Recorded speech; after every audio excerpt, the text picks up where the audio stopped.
Hello everyone and welcome back to another episode of Talking Trusts. Today I am joined by Paul Major, who is the manager of the Bellevue Healthcare Investment Trust. So Paul, thanks very much for joining us. To get started, we spoke about 6 months ago and one of the points you made there, and you and your co-manager Brett Dark have been making this point quite a lot over the past 18 months or so, was basically that a lot of the sort of macroeconomic vacillations that we've been seeing aren't really tied to fundamentals, and that you thought this would, in hindsight, in the future, will be seen as a historic buy opportunity. I think those were the words you used. So is that still the case? Do you still feel the way about six months on? Yeah, it's a bruising narrative, but we still believe it's true because the fundamentals for healthcare haven't changed. So you're right. Why is the market so volatile? Why are investing conditions so challenging?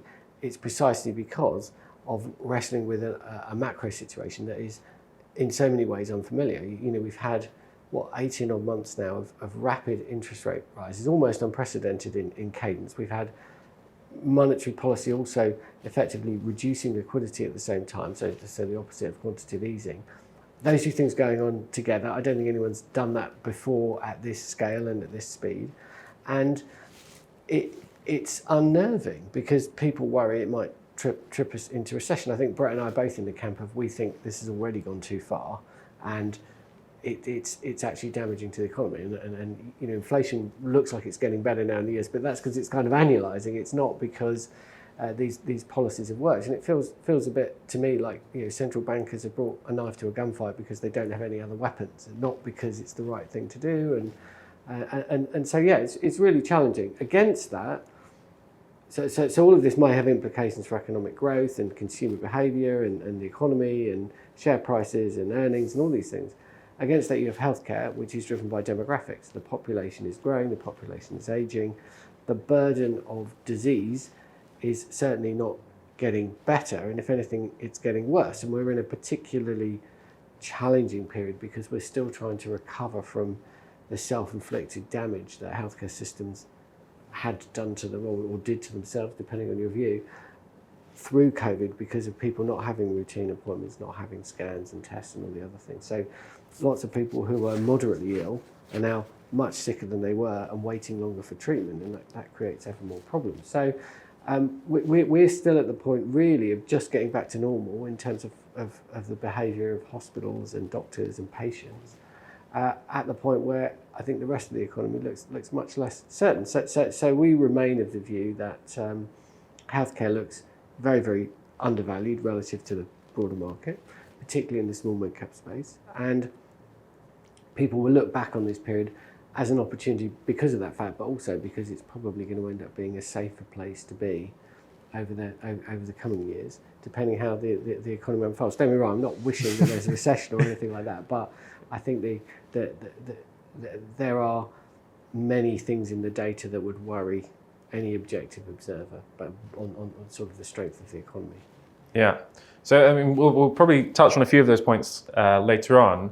One of the things I want to ask as a sort of follow-up to valuations and potentially, contrary to what you've just said, is if you look at, say, earnings in the S&P, they seem to have kind of been on downward trajectory. However, those are sort of dispersed over different sectors. So some sectors are still seeing growth and performing reasonably well. One of the points you made just then was really that healthcare is almost like a secular growth trend, really, just because there's always going to be demand for it. So would you say healthcare and the companies you invest in fit more in the earnings growth bucket, despite everything you're saying?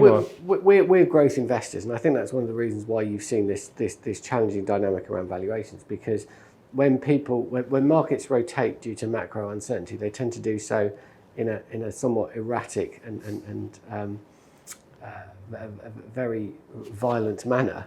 And so, as you say, growth all gets put in a bucket, value gets put in a different bucket. Tech becomes anything that's vaguely to do with technology suddenly becomes tech, and so on and so forth. And I think we've seen examples of this violent rotation. We had another one in March around the Silicon Valley Bank collapse. The simple fact is that the federal government came in and backstopped that. Nobody essentially lost any money other than people invested in Silicon Valley Bank. Yeah. And yet the healthcare and tech spaces that they were focused on took a ratchet down and haven't yet ratcheted back up, even though none of the companies that, there was obviously people saying, oh God, this company's going to lose X $100 million because it's got it maybe in a bank account. None of that proved to be the case, yet the market hasn't subsequently responded to that. So I think we are in the growth bucket. That has been one of the challenges. But coming back to your point about performance, if we leave share prices to one side and we talk about earnings, one of the ways you can think about earnings is to look at earnings surprises. Which sectors are beating expectations, raising guidance, and seeing that kind of performance follow through. And if you look at the last couple of quarters, what you'll see is healthcare versus other sectors in the S&P 500 in the US has been, first or second in many of those metrics for the last couple of quarters, for the simple reason that it's not so dependent on energy prices, and it has more pricing power. It's not like you can turn around and say, I don't want to have that knee, I want to have a different one. You don't even know when you're treated what's going on. You get what you get. So consumer discretionary element is small, and they've continued to perform because the demand is not just there, but as I say, is coming back to normal levels from what we saw in COVID. So you've almost got a secular tailwind on top of what is a secular growth story in the first place. Okay, so one of the consequences of lower valuations, in general and also in this instance, is that we've seen a pickup in M&A activity. From my point of view, it seems mainly confined to the biotech space. Firstly, do you think that's true, or are you seeing it impact the healthcare sector more broadly? And is it also having any impact on the companies you hold? So any of them being acquired or potentially going to be acquired, do you think? Yeah, so that's a really interesting question. So M&A has been a complex topic over the past couple of years. So if we try and unpick that, broadly speaking, pharmaceutical businesses, pharma, biotech, R&D productivity is below the cost of capital. You can say that as a sort of axiomatic truth of the industry. So with that being the case, if you are a large company, you are going to need to acquire external innovations to maintain your rate of growth. So you've seen this morning Merck announced another deal, second deal in a couple of months. Why? Because they've actually got the biggest patent cliff of all the large US pharma companies. They need to keep buying stuff. So there will always be this backdrop of M&A. The challenges have been sort of twofold. So firstly, during the COVID period, relative valuations went the other way. So it was the innovators that were at the premium. So M&A was subdued because people thought valuations were a bit too high. And then as well, I'm sure you're familiar with the administrative changes that came with the Biden administration, particularly around lots of new people coming into the kind of antitrust area and having some somewhat alternative thoughts about how you consider monopolies and the impact on innovation of M&A and all these sorts of things. And that definitely created some reticence, I think, for bigger companies to spend money, because they thought we don't want to be tied up in a prolonged battle with the authorities about whether or not we can do a particular transaction and close it. Now we're in a situation where those things are a little bit clearer and valuations have come back the other way. But there's this other interesting dynamic now, which is that for many companies who are potentially going to need to do financing, you might be sitting there going, well, the share price is X today, but they're burning so many $100 million a year.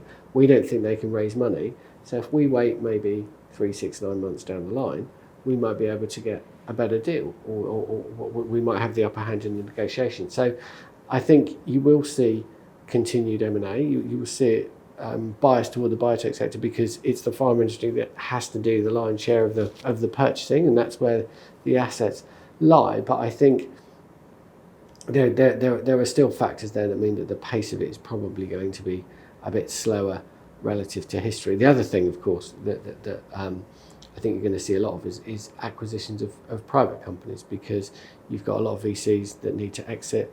You've got a lot of challenges around that marketplace, and so there are probably other places to shop than public markets. One thing I would say to all investors, and this is one of our kind of bet noirs, you see a lot of people talk about biotech and say, oh, biotech stocks are cheap when they're trading below cash or implied EV of 0. I would say, if you think that's an interesting idea, go and find me a biotech company where the management team ever gave the cash back to investors. When everything goes wrong, they always find a pivot, a new idea. We don't know anything about this area of science, but we're going to focus on this now. And new ways to spend investors' money. So do not be seduced by companies that have failed just because they seem to have a lot of cash in the bank, because all that means is you'll probably just be on board for another couple of years of failure until all the money eventually is gone, and then the company will disappear.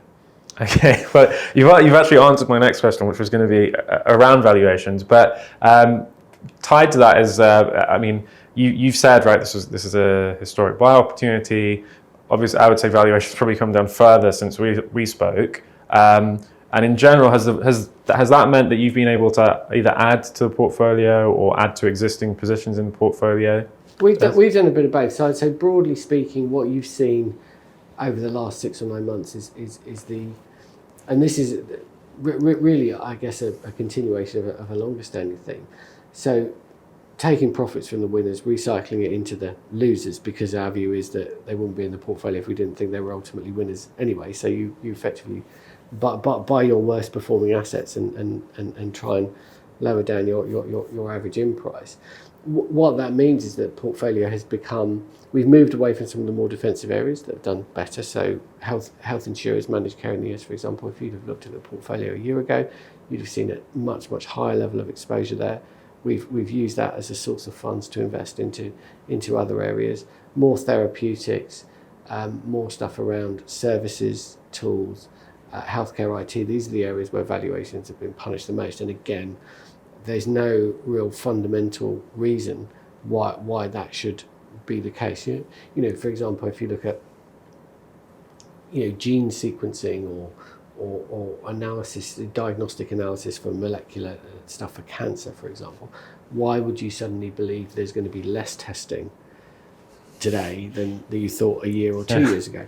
So whilst valuations may have been too high at a certain point and that you might expect them to come down to normal, we're now looking at a situation where these things are incredibly cheap relative to any historical period, even if you go way back before COVID and so on. And yet, from a technological maturity point of view and from a theoretical addressable market, we're closer to where we were. The company, one of the companies we invested in, a diagnostics company, for example, was trading at the lowest valuation it's had in about 7 or 8 years, even though its revenues are 2 or 3 times what they were 7 or 8 years ago, and it's dominant in its market. Everything's really bad. You sit there and you scratch your head and think, oh well, it's not. It's cash neutral and it's got money in the bank. You sit there and think, this makes absolutely no sense. And so they're the things that you end up buying more of. Yeah.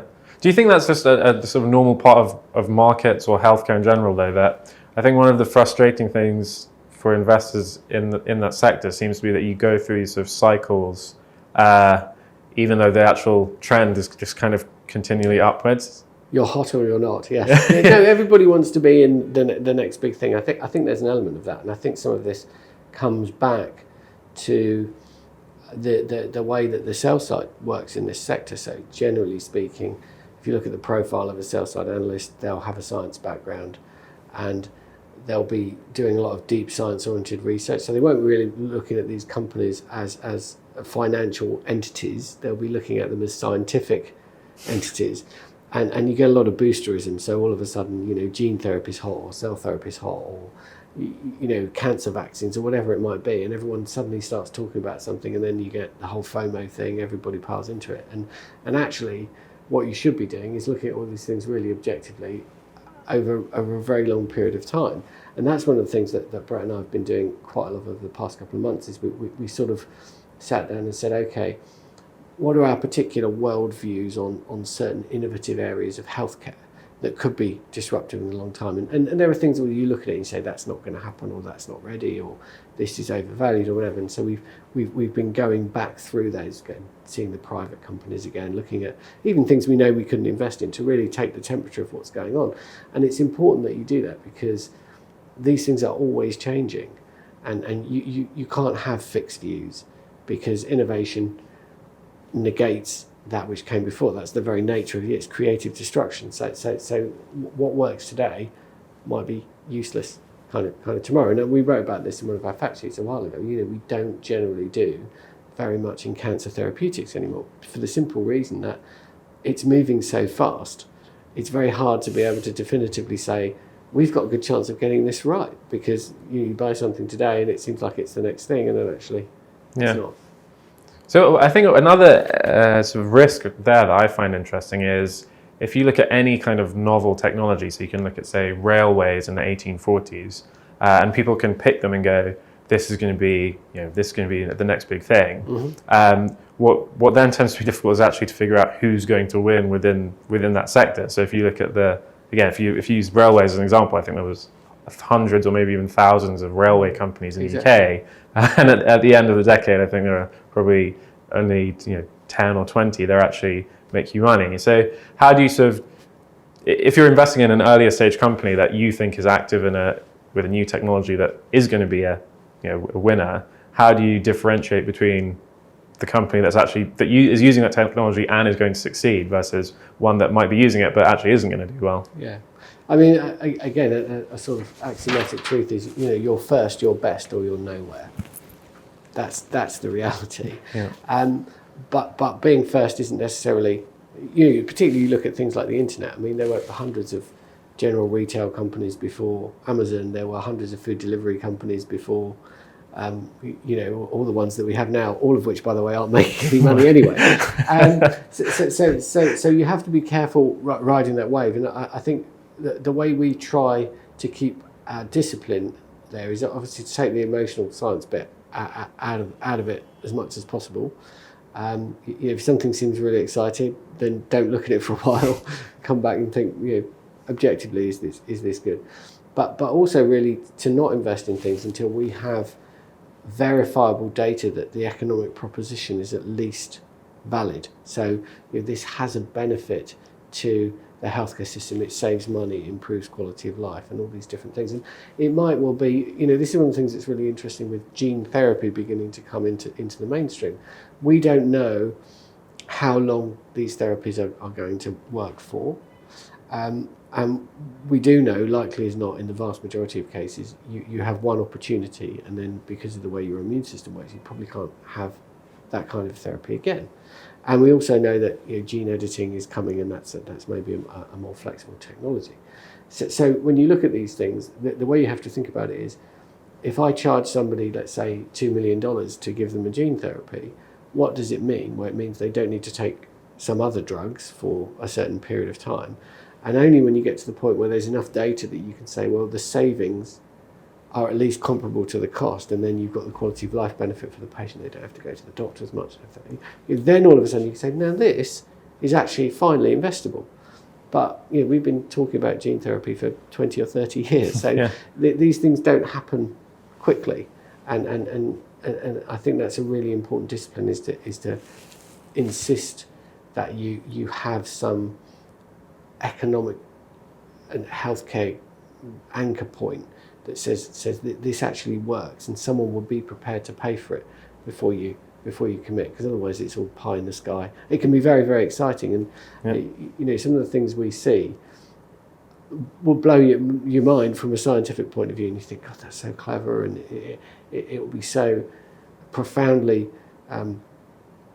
impactful to those particular companies, but actually it doesn't work. I remember, just as a classic example of people sort of jumping the shark and talking about these things, there used to be a dental company called Nobel Biocare, which has been subsumed by somebody else many, many years ago. But I remember their investor deck always had, so they made dental implants, where you can pay thousands of dollars per tooth and look like Tom Cruise. And their presentation contained a line about how many edentulous people there were in India, which is fine. There are hundreds of millions of people with missing teeth in India. But how many of them could afford a dental implant? Exactly. The answer is zero. So that is a fallacious kind of economic proposition. So it's those sorts of things. That's an extreme example, but I think a funny one. Yeah. You have to look for that grounding that gives you confidence that in the end, it's gonna benefit society in some way. Yeah. Well, I was speaking with a friend who actually works in the tech sector about something like this recently, where he just didn't really grasp what I was talking about. Where I was saying, a lot of companies that have emerged over the past 10 years are kind of like, the moon landing, in the sense that it's this really amazing, cool feat of technology, but it's not really actually a viable business model. So it feels a bit like a gimmick. But anyway, one of the points you also mentioned earlier was on companies potentially needing to refinance all that sort of thing. And I think that is probably part of the reason that some of the more, I don't want to say speculative, but more sort of growth-oriented companies have struggled or seen their valuations come down. So what are you seeing for, say, the companies in your portfolio in terms of, I don't know, their ability to issue new equity or to raise debt if they haven't quite reached profitability or they need more funding, basically? Yeah, so lots of interesting things there. So I think there is a general consensus that has emerged that people are looking for companies to have a minimum of 12 months. This is assuming you're a loss-making company that is burning through cash, right? You need at least 12 months of cash flow, ideally 18. So once you get below 18 months of cash, you start to suffer from a valuation point of view. And then we get to 12, that becomes profound. When you get below 12, it's a big problem.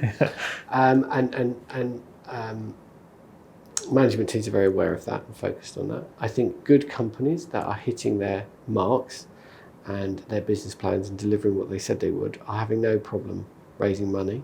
We've had 2 companies raise money so far this year. So there are lots of people saying the funding environment is closed at the moment. 2 companies in the portfolio raised money this year, both of whom, on the day the issue closed, they closed higher than the issue price. Oh, wow. So the reality is that if you're doing everything right, it shouldn't be a problem for you. Firstly, to get the support you need, and secondly, it's not going to be a fire sale where the broker is underwriting the whole thing and then dumping all the shares for you or whatever.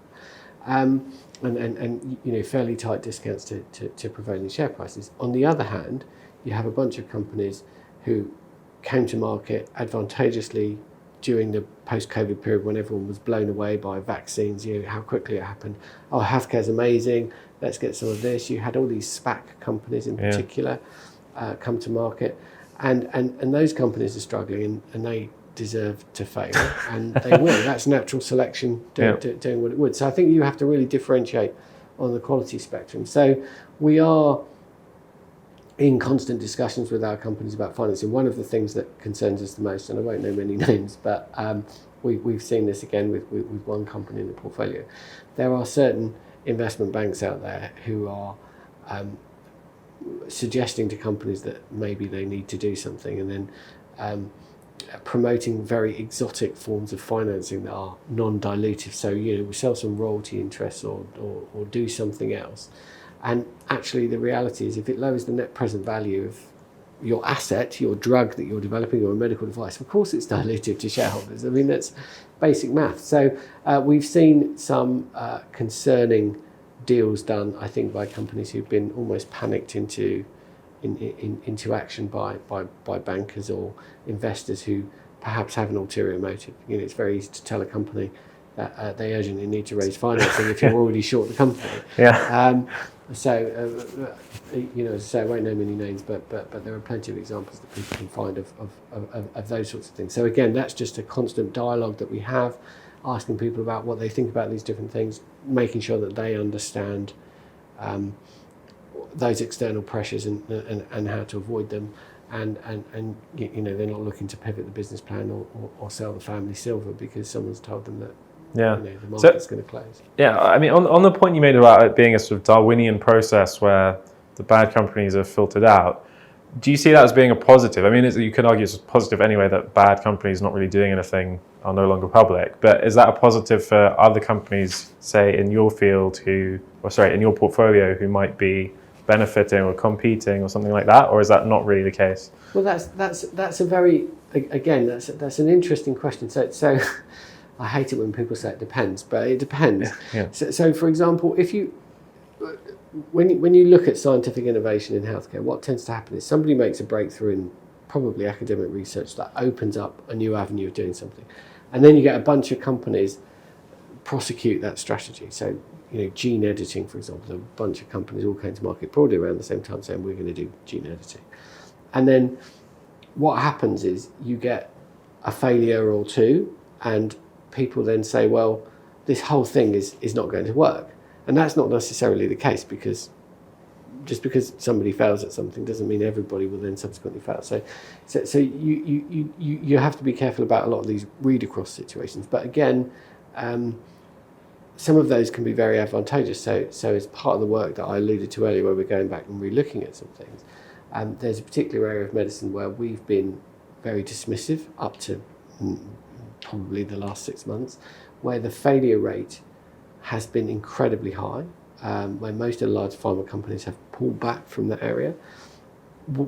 Whereas actually, if you look at what's going on, the trials, the science and everything, it's finally got to the point where I think we understand how to achieve what it was that everybody started to try and achieve 5 or 6 years ago.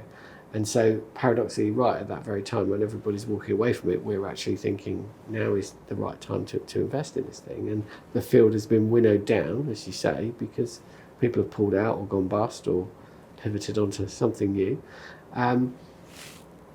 So I think ultimately it's a good thing. You have to accept, I think, if you were a private equity investor, you know, in a venture capital fund doing early stage research, particularly drugs, you have to accept the failure rate is incredibly high. Yeah. I mean, the general rule, I think, is if you look at projects that basically make a positive financial return, so they reach the market, they sell, and they sell enough to make the whole thing worthwhile, it's about 4% of all the projects that are started. So it's very, very attritional, which is why it's a different risk profile for doing the early stage private stuff than what we do. And that's why we eschew early stage companies where we don't have that kind of evidence that we talked about, because it's just a different risk profile. And I don't know how you get the edge in that, to be honest with you, because only when you've done a clinical trial and you've seen the results do you know whether or not it was the right thing to do. Yeah, bit of a lottery ticket, I guess. Well, I don't know. I mean, you can optimise your bets by looking at the structure of the clinical trials and making sure people aren't cutting corners or making statistical mistakes. But ultimately, unproven science is unproven, and it either works or it doesn't, as you say. So I think you certainly have to cast a wide net. Yeah. To do that well. Yeah. Well, to finish off, I have a slightly different question from the others we've talked about so far, and that's on something you talked about in your latest fact sheet. And anyone watching, I'd recommend reading those because they're good, entertainment value, but also very informative, and they're very good. So, but the last point you made was actually about company meetings, and I think this is something that probably for the average investor who's more focused on sort of the numbers and PE ratios and all that sort of stuff, they might not really think about it. But you talked about how basically during COVID, manager meetings were completely stopped, conferences and all those sorts of in-person things that were completely normal before, and how you'd started going back to them, meeting companies again, and that you should, I think the point you made was actually you should be questioning any manager who doesn't engage in this behavior. I think so. So why do you think those are so important? I mean, I think that's just an area that a lot of people overlook. Yeah, so one of the brilliant things about all these video tools that we're now using, Zoom and Teams and things like that, they're very intelligent. So for example, if we were on a Zoom or a Teams call right now and you were speaking and I was speaking, the camera will probably shift from you to me and vice versa. Now, if we're in a room with 5 or 6 other people, it's very, very difficult then to follow the interplay between everybody. So there's a classical example. When you meet an executive from a company, in the vast majority of cases, somebody from investor relations will be there, and they take notes. Now, if you ask a question that has been asked 1,000 times before, there's a stock answer that's given, and they don't write anything down. If you ask something that nobody had asked before, they scribble furiously. So for example, when you're asking questions, it's as interesting to see what gets written down and what doesn't as it is to actually know the answer. The other thing is the interplay between the players in the room, because there's always hard questions, and there's often you ask the hard question and then you might have the chief scientific officer, the CFO, the CEO in there, something like that, or head of marketing as well maybe. And you ask the hard question, you can see it being passed around the room like a hand grenade. Everybody's looking at each other thinking, who's going to speak first? I don't want it to be me. Yeah. And again, those sorts of things are incredibly valuable.